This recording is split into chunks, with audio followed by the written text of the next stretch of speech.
Ko po alam kasi yun eh. Yun po. Patunay lamang po, kaya pag may nakakarinig, para magpatotoo sa sinabi ng Espiritu, hindi ng tao.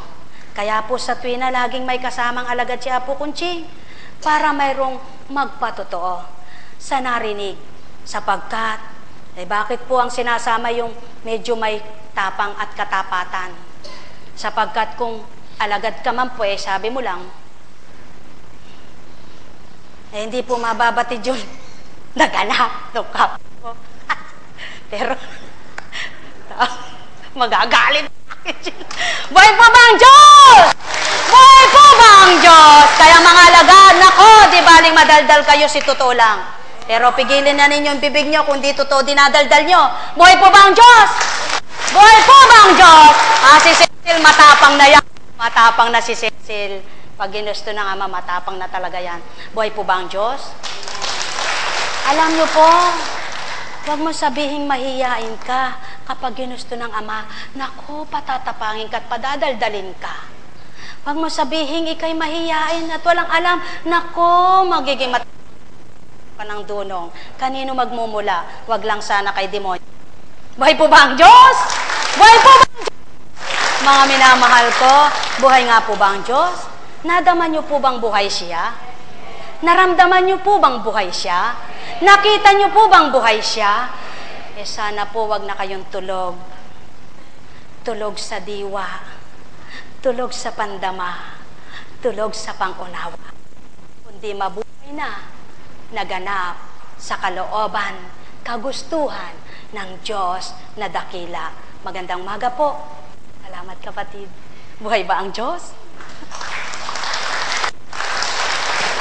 At yan po ang pawang katotohanan kapag ang Espiritu Santo nag-ahari sa iyo, kahit mayaman ka, magpapakababa ka sapagkat siya unang damdamin at kalooban ng Ama.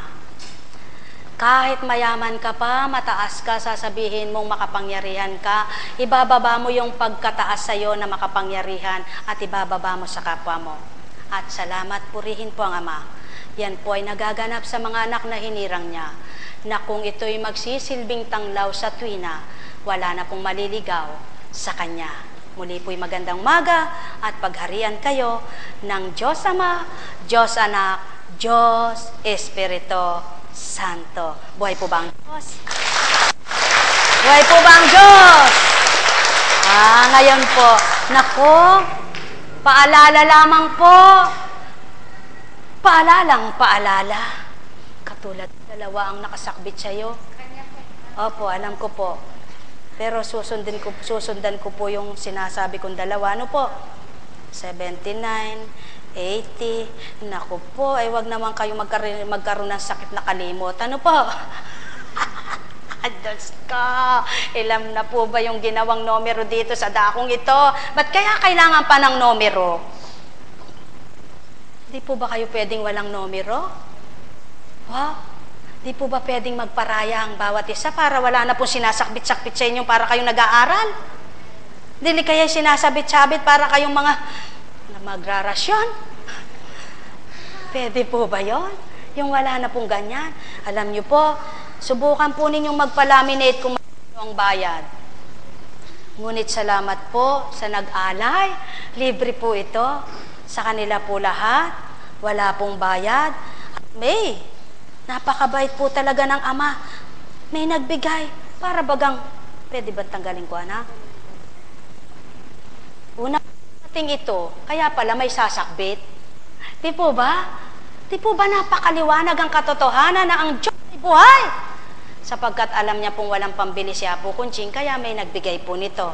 Subalit, kung kayo po ay magpapakatotoo, magpapakatapat, pwede na po tayong walang numero. Dahil ito po'y gawaing banal, hindi po gawaing kalokohan. Kaya kung tapat ka, magtatapat ka sa sarili mo, ay, nahuli ako sa iyo, nauna ka sa akin, sige mauna ka. Hindi dahil wala ka numero, ako nauna. Hindi nakita yun ni Apo Kunching, hindi nakita nung kapwa mo, subalit ang Amay nakita ka. Hindi po ba? Ang Kristo'y nakita ka. Kaya hindi mo dapat sabihin ng, ako mauna. Kahuli-hulihan ka naman. Buhay po ba ang Diyos? Buhay po ba ang Diyos?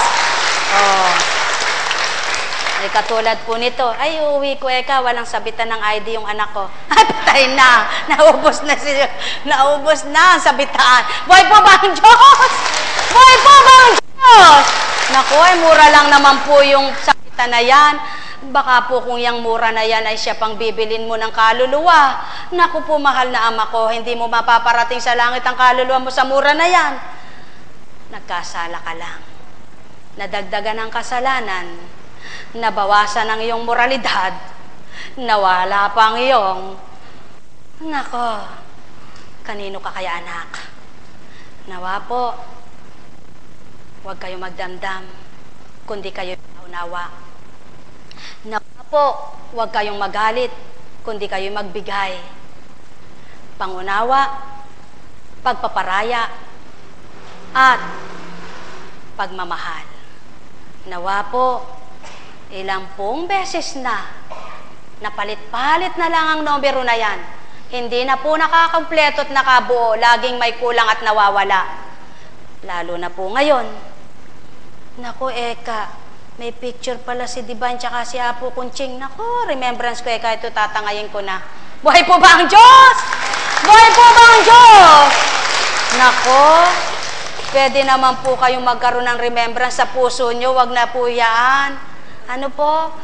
I-remembrance nyo na lang po sa isip at damdamin niyo na kayo po ay naging kabahagi sa dakong ito sa pamamagitan ng Espiritu ng Ama sa patnubay niya. Buhay po ba ang Diyos? Buhay po ba ang Diyos? Magandang umaga po. Sawa na po ba kayo sa kakangawa ni Apo Kunching? Pwede na po ba kayong magsiuwi? Ayaw nyo pa pong magsiuwi. Babalik ka pa. Ay, salamat. Salamat po at babalik ka uli. Buhay po ba ang Diyos? Buhay po ba ang Diyos? Nako, purihin ka, Ama. Alam niyo po, may tinunguhan kami noong isang araw. Sabi ko, Ama, nawa naman po may makarating na taga roon dito sa dakong ito. Purihin po ang Ama, may nakita po ako ngayon. Salamat, kapatid. Salamat. Kumilos ang Ama para mayroong silang masilayan. Patotoo sa sinabi mo para makita po ang pawang katotohanan na di si Apo Kunching ang sa inyo ay may kagustuhan. Gamutin, aralan, tumungo dito, kundi mayroon po na iba. Kaya lamang po wag mo yung samahan ng isa pa. Tama na po ang isa na lang, yaw na yung Diyos, Espiritu. Buhay po ba ang Diyos? Buhay po ba ang Diyos? Alam niyo po, kahit oras-oras, bawat segundo, isigaw mong buhay ang Diyos, hindi ka mamamatay. Pero isigaw mo, buhay ka, mamamatay ka. Bakit po? Hindi naman ikaw ang bubuhay sa buhay mo. Subalit kapag ang Ama sinigaw mo sa tuwing buhay ang Ama, hanggang kamatayan mo, ibubuhayin ka pa niya. Sapagkat ang Espiritu niya, ang siyang maghahari para buhayin ang lumisan mong kaluluwa. Nasaan po ba kaluluwa niyo? Tingnan niyo nga po. Tingnan niyo nga po kung uhaw, gutom at nasasaktan. Naku, hindi niyo po makita. Ano po? Hindi niyo po makita.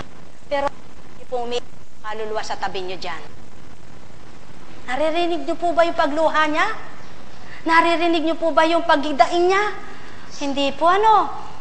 Paandarin niyo po si konsensya. At maririnig niyo, hindi konstansya, si konsensya. Buhay po ba ang Diyos? Si Budhi. Si Budhi. Si Budhi. Diyos ko, tama ko, miral na po ang Budhi niya na bago nang ganap siya. Yan ang layo ng Kristo at tuntunin na layo ng Ama sa tao. Ang may pandinig ay nakarinig.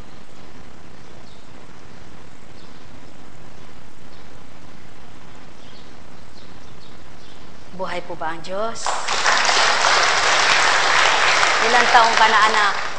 Ilang taong ka na? Maaga kang magkakaanak, pero kapag kasama mo ang Ama, siya ang inasahan mo magpapalaki dyan, magpapagalak sa iyo ang maagang pag-aasawa. Yan ang pakakatandaan mo.